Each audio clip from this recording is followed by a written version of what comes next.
स्वागत है आपका श्री भक्ति ज्ञान चैनल में। एक छोटे से गांव के बीचों बीच एक बड़ा लेकिन सूना सा हवेली नुमा घर था। यही घर था सेठ मणिदास का। दिखने में समर्थ पर भीतर से उतना ही खाली। सेठ मणिदास गांव का सबसे बड़ा धनवान था, लेकिन उतना ही कठोर और कंजूस भी। उसका जीवन एक ही बात पर चलता था, धन ही भगवान है। घर में पैसे की तिजोरी थी, लेकिन प्यार और भक्ति की तिजोरी बिल्कुल खाली थी। सावित्री ही इस घर की एकमात्र रोशनी थी, नरम, दयालु और माँ लक्ष्मी की सच्ची भक्त। सावित्री, तेल क्यों इतना जला दिया? दीपक पूरा भर दिया क्या? हर वस्तु का हिसाब रखो जी। पर मंदिर में थोड़ी सी रोशनी कम थी। सोचा कि मंदिर भक्ति का पूजा सब ढोंग है, धन ही सब कुछ है, देवी देवता कुछ नहीं करते। सावित्री की आंखें भर आई, लेकिन वह मौन रही। उसने वर्षों में एक बात सीख ली थी, कंजूसी से लड़ना आसान है, अहंकार से नहीं। मणिदास के घर पूजा की मनाही थी, पर सावित्री का मन पूजा से भरा था। हर सुबह मणिदास के दुकान जाते ही सावित्री चुपचाप एक पीतल की थाली उठाती और गांव के लक्ष्मी मंदिर पहुंच जाती। वह मंदिर की सीढ़ियों पर बैठकर कई बार रो पड़ती। उसकी भक्ति सच्ची थी। उसकी आंखें कहानी कहती थी, माँ मैं कुछ नहीं मांगती, बस मेरे पति के हृदय में थोड़ा सा प्रेम, थोड़ा सा दया भर देना। हर पूजा के अंत में वह तिजोरी से चुपके से एक सोने के सिक्के को लक्ष्मी चरणों में अर्पित कर देती। ये आपके भंडारे के लिए माँ, ये व्रत मेरा नहीं, आपकी कृपा का है।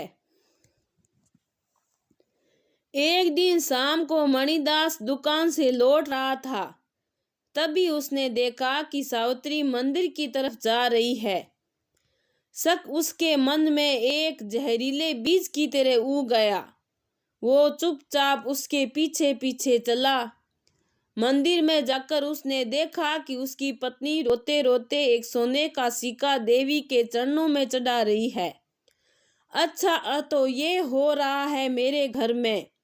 मेरी मेहनत की कमाई तुम सोने के सिक्के को मंदिर में दे रही है। मैंने भंडारा कराने का व्रत लिया है। ये दान गरीबों के लिए है। आज के बाद मंदिर गई तो अच्छा नहीं होगा, और यदि एक और सिक्का दान किया तो घर से बाहर कर दूंगा। सावित्री डर गई, पर उसकी भक्ति नहीं टूटी। उसने पूजा बंद नहीं की, बस तरीका बदल दिया। अब वह घर में एक सिक्का छुपाती और रात में चुपके से कुएं में डाल देती। भंडारे का दिन नजदीक आया। पूरे गांव में चर्चा थी, इस बार भंडारा नहीं होगा जो हर साल सावित्री के दान से होता था। बेटी सावित्री, भंडारा कैसे होगा? दान तो कोई देता नहीं। पुजारी जी, माँ लक्ष्मी का काम अधूरा नहीं होता। उनके भरोसे रहिए। दान पात्र भंडारे से 2 दिन पहले खोलिए। बस पुजारी ने सावित्री की बात मान ली, पर मन में आशंका भारी थी। 2 दिन बाद मणिदास ने व्यंग्य से कहा, चल मंदिर चलकर देखते हैं, तेरी माँ ने क्या इंतजाम किया है। मंदिर में भीड़ जमा थी, सबकी निगाहें दान पात्र पर थी। पुजारी ने मंत्र पढ़कर दान पात्र खोला तो सब हैरान रह गए। पात्र पानी से भरा था। दान पात्र में पानी, ये कैसे? ये पानी हमारे ही कुएं का है। पुजारी ने पानी हटाया, नीचे चमचमाते सोने के सिक्कों का ढेर भरा था, इतना कि पूरा भंडारा कई वर्षों तक हो सके। माँ लक्ष्मी ने स्वयं इस भंडारे का भार उठाया है। हे माँ लक्ष्मी, मुझे क्षमा करो, मैं घमंड में अंधा हो गया था। मैंने श्रद्धा को कमजोरी समझा और धन को ईश्वर बना लिया। उसी क्षण मणिदास का जीवन बदल गया।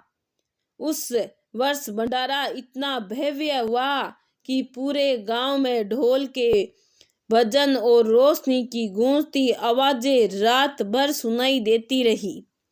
मणिदास ने पहली बार महसूस किया कि धन से बड़ा ईश्वर का आशीर्वाद है और भक्ति से बड़ा कोई धन नहीं। अगर आपको मेरी यह कहानी अच्छी लगी है तो लाइक सब्सक्राइब जरूर करें। बहुत बहुत धन्यवाद।